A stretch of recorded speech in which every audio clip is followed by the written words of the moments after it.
Takže dneska je poslední den, kdy jsme měli dojet do Magadanu. Jenže ztratili jsme Vojtův telefon, teď jsme se vraceli asi 50 kiláků. Úspěšně jsme ho nenašli. Potom já jsem zjistil, že mě tady někde chčije volej. Takže ty jdu tady sundat nádrž a zčeknout to, protože to chčije docela dost. No a když jsme se takhle domluvili, tak jsme zjistili, že Vojta píchnul. Kurva. Takže pěkný. Někde asi 50 km tamhle na nás čeká další týpek, s kterým jsme domluvený. Že na nás počká. Takže skvělý. No a teď to jdem tady rozebrat. Já si ten poslední den fakt užívám. Já si to chci vychutnat, ten příjezd do toho Magadanu. Přesně tak, Vojtěchův táta nám říkal, ať si ten den fakt vychutnáme, jo? A něco vychutnáme. A já si ho zatím se ho vychutnávám plnými doušky. Jo no, já už začínám trošku přebírat. Teda, já musím říct, že je to fakt intenzivní ten poslední den. Tak jo, jdeme na rozebíračku, já se z toho poseru už, kurva. Kurva! Kurva!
Takže úspěšný den číslo 2.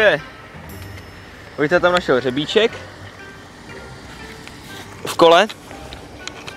Jo. Tady udělal 2 díry. Takže lepím 2krát. Teď když už to jednou dělám, že jo? Tak to už je jedno. No, docela mě zajímalo, jak je daleko Magadan, ale nemůžu se podívat, protože nemám telefon. Máš telefon. Ten je prostě někde na cestě. Někde na cestě, no. A já jsem to tady očistil, hrám, abych zjistil, kde chčije ten volej.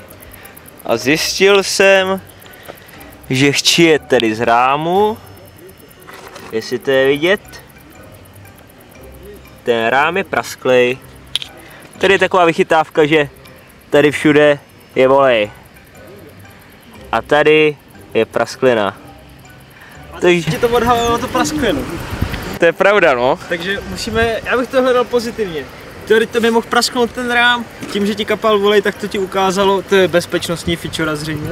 Jasně. A to ti ukázalo, že prostě potřebuješ zastavit a nechat si zvařit rám. To je v pohodě. Taková kontrolka, řekněme. Jo, ta kontrolka, jasný, no. Taková kontrolka. Zadřel se ti motor, tak ti šekem volej. Asi budeš potřebovat zvařit rám a měnit motor. Tak jak, no. No, takže já to jdu tady tyko napatlat nějakým tekutým kovem.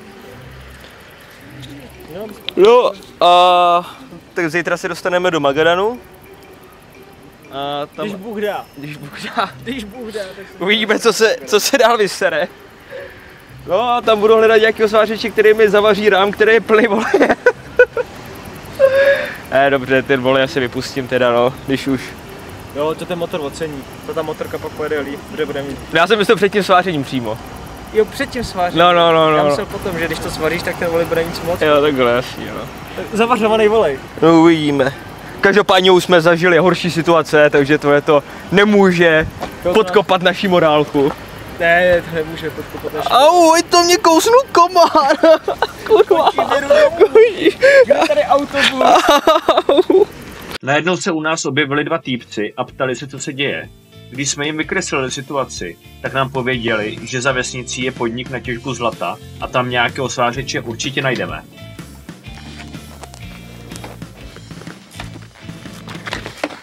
Jo, ta motorka už má problémů jako důchodci prostě.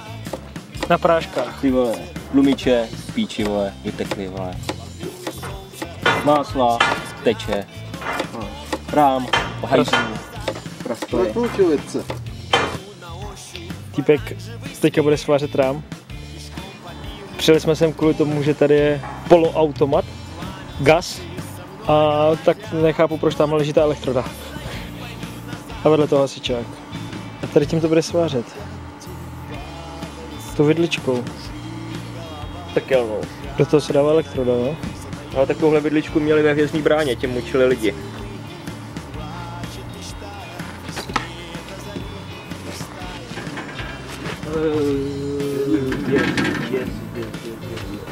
Spíče, jestli dojedu domů, tak to bude zázrakový to, ty vole.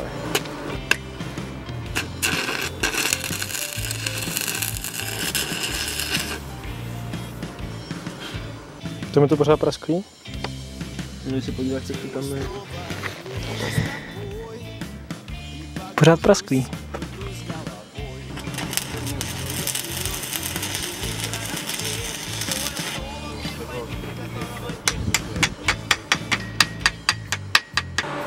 Tak Vojtěch taky zjistil, že tam potřebuje něco svařit. Tady mu křupla konstrukce, která drží budíky. Na 2 místech. Když už to rovnou dělá, tak to dělá pořádně. To je úplně stejný jako s tou pneumatikou. Tam byly taky 2 díry.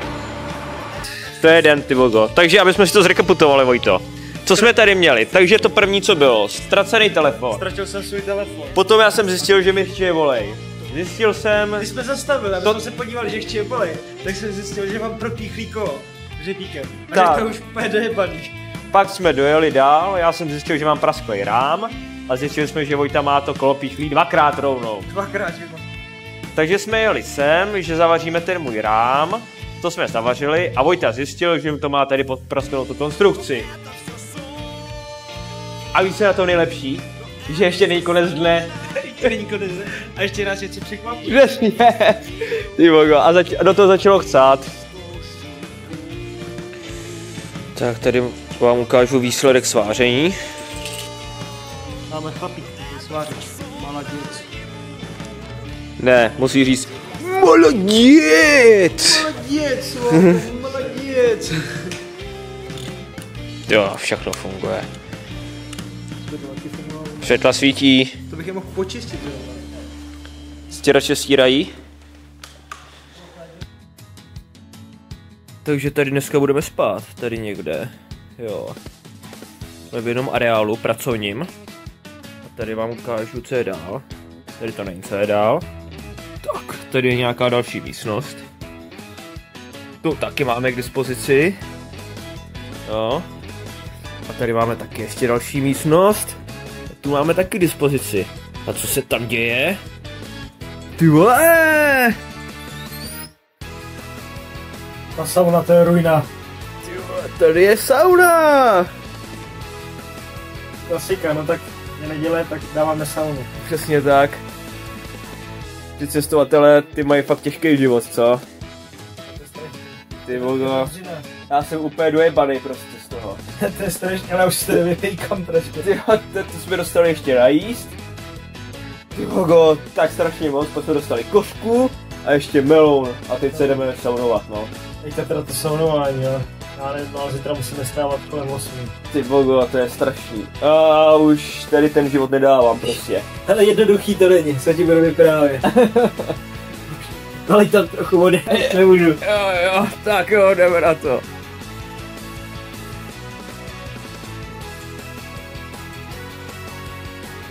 Vojto, tady jak divně prší. Jo, taky mi to tak přijde. Zamrzlé trochu. Jo, no.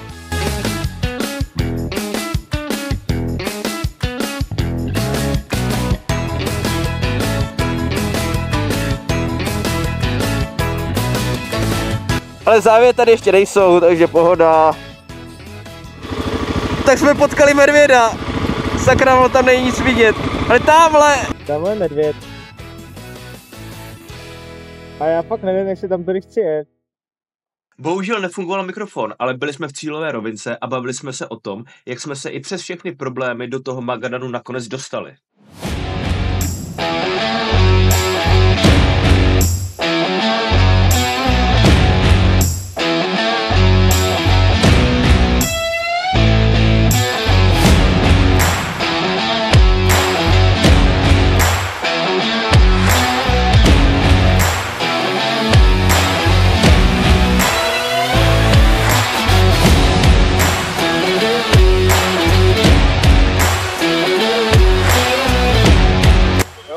Magadan nás přivítal tím, že jsme potkali ceduly, potkali jsme chlápka, který nám to chtěl ukázat Magadanu. Řekl, že pracuje v nějakém obchodě s... motorkář. Já to za tebe dokončím, Vojto. Pracuje v motorkářském obchodě a zařídil nám první ubytování. Zároveň se Vojta u něho v servisu opravil přední vidle.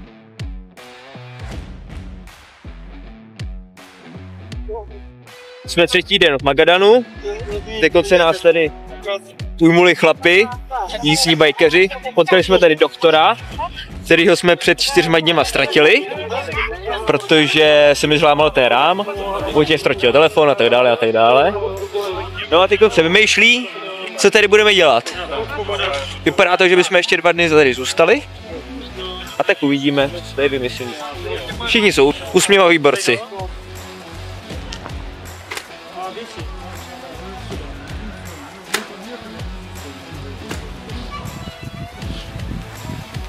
Jsme v Magadanu, v bytě, který nám sehnal prezident bike klubu. Tady to je kuchyně. Tady vařím. Tak uvidíme, co z toho vznikne. Tady je toaleta.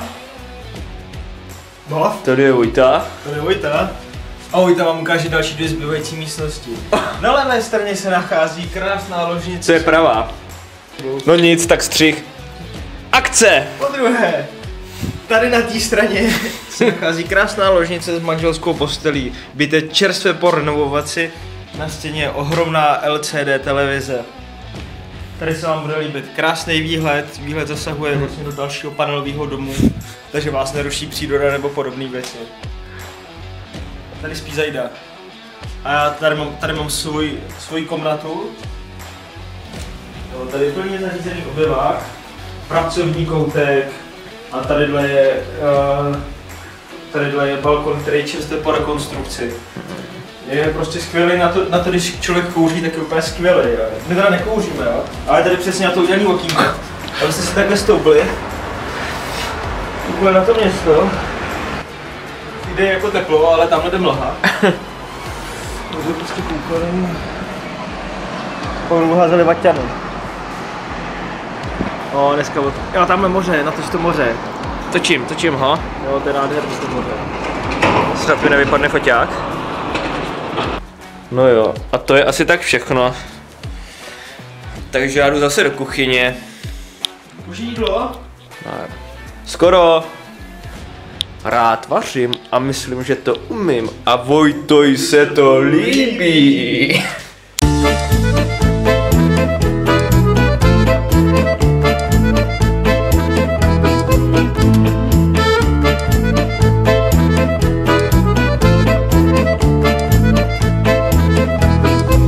Tak jsme na ruském kole v Magadanu. Tady je zábavní park, no velký jak Disneyland, co vám budu povědat. Vojto, nefoť se, budeš vypadat před našima divákama. Lepší se to vyfotit, než se dívat. Tady vidět moře, a když se podíváme doleva v rychlosti, tak tamhle je taky moře.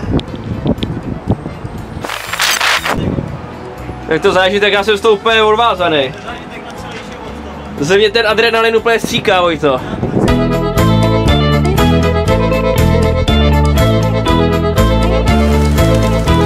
Doufám, že ti nějaký posere, Vojto. Právě jsme navštívili muzeum Magadanu. A řekni mi, Vojto, své pocity. Moje pocity, jsem naplněný. Ne, co se mi tam líbilo, jo. To bylo takový spousta věcí, že já prostě nevíš. To nejde tak vyjmenovat. Hlavně se tam líbilo. Mně se tam líbil ten obrázek, jak se vyráběly cesty. Je, to bylo hezký, no, to bylo hezký. Ale ten obrázek byl fejkový, protože tam správně dávali kosti a tady dávali dřevo. No. To bylo tak, jako aby se lidi mysleli, že ty cesty tam jako jsou úplně v pohodě. Ono to bylo s cenzurou, víš, tady to, aby se mohli mladiství. Jo, to byly ty vymazený vyčtverečkovaný věci, co vypadaly jako kostry. Jo. Takže jsme vám chtěli ukázat, že jsme taky kulturní lidi, jo. A že jsme v tom muzeu strávili skoro 20 minut. Na 3 patra.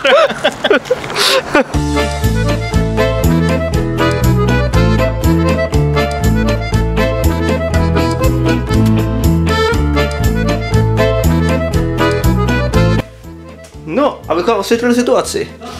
Potřebovali jsme si vyprat, ale nebyl tady nikde prací prášek. Tak jsme tam dali nějaký gely na mytí.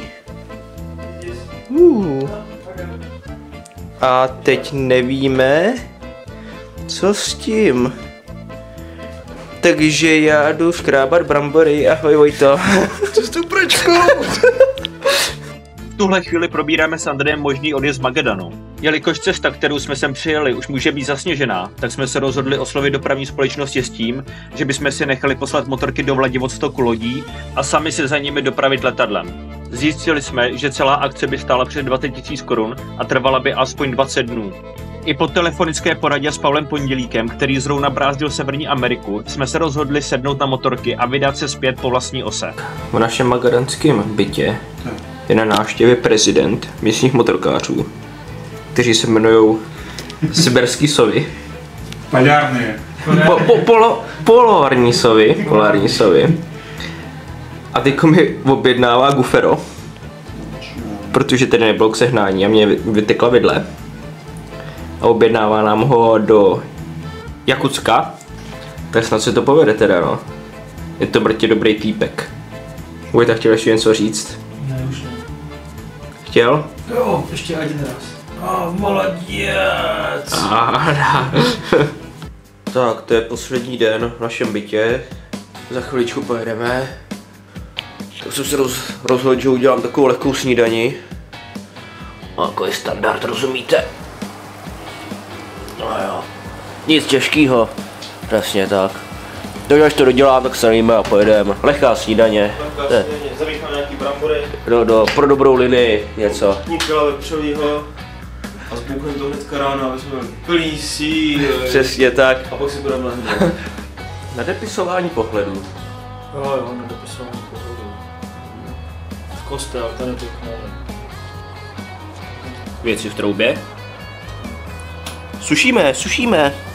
A zatím se z toho nekouří, dobrý. Takže Přitlačit. Jsem za Magadanem a chtěl jsem tady vybrat kešku, která je někde tamhle. Jenže bohužel jsem narazil tady na to. Tak jsem si říkal, ty bogo, vedle má být ještě jeden. No a ten je tamhle. To je zase prd. Takže... Sorry Kajmane, no. Asi ti tu kešku prostě nevezmu, Magadanu, protože tamhle to je úplně jediná. Takže bohužel. Takže já mám takový špatný tušení, že když půjdeme tady tou cestou, tak se něco stane blbýho. Takže aby jsme to měli podložený, že fakt máme jít tudy nebo tudy, tak si hodíme korunou. A pak ji přetočíš nebo nepřetočíš? Pak Přetočíš, dobře. Takže nemůže padnout hrana. No, kdybychom si určili ještě třetí možnost. Jestli padne, kurva, já jsem chtěl navrhnout, že se vrátíme, no, dobře, no, tak doufám, že nepadne ta hrana, no.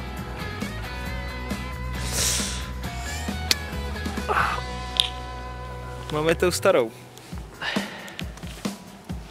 Tou starou, takže pro nás tou starou. Pro nás tou starou. Vojtovo tušení bylo správné a něco se stalo. Píchnul jsem. Kvůli zdržení jsme se nedostali do dalšího města a museli jsme hledat nouzový nocleh. Rusko, opuštěná vesnička. Celý to je tady opuštěný.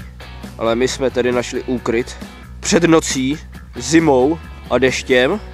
Takže Vojta tady našel jeden barák, který byl otevřený. Tam jsme si zatopili a přespali. Díky tomu jsme jako šťastný. Protože jsme si hezky užili teplo a teď můžeme jít zase do zimy. Díky tomu jsme šťastní a není nám zima. Vypadá to tady asi takhle. Vypadá to tady tak, že tady je postel a není v ní nasráno od myší. Takže jsme byli fakt rádi. Hodně jsme si polepšili. Já jsem teda chtěl říct, nejsou v ní výkaly jiných živočišných druhů. Jo. Ani lidí. Ani lidí. A tamhle to je sauna, která je taky otevřená. Ale přijeli jsme hodně pozdě, takže jsme si říkali, že se saunovat dnes nebudeme. Dneska jsme to výjimečně vynechali. Vynechali, no. Tak příště. Dostali jsme tip na opuštěné město, které leží po cestě. Samozřejmě jsme neodolali a jeli ho navštívit. Jsme ve městě Kadichčan. Kadikčan. Kadichčan. Kadikčan. Ty jsi mi to říkal, já to řekl zase špatně. No nic. No a je to normální město, takže jdeme na obchůzku, no. Podívat se po památkách a tak. No tady nic jiného než památky není. Přesně tak. Takže jsme se vybavili fotoaparáty a dronem. Podle mě tady bude spousta kulturních zážitků. Ano, to je pravda. Viděli jsme. No, a je to tady celkově pěkný, no, takže Útulný. takže uvidíme. Já věřím, že je to útulný. Já si nebudu plejtvat dál to kartu, protože si myslím, že tady budeme natáčet hodně, protože tady bude to mrtě věcí.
Да, они быстро его закрыли.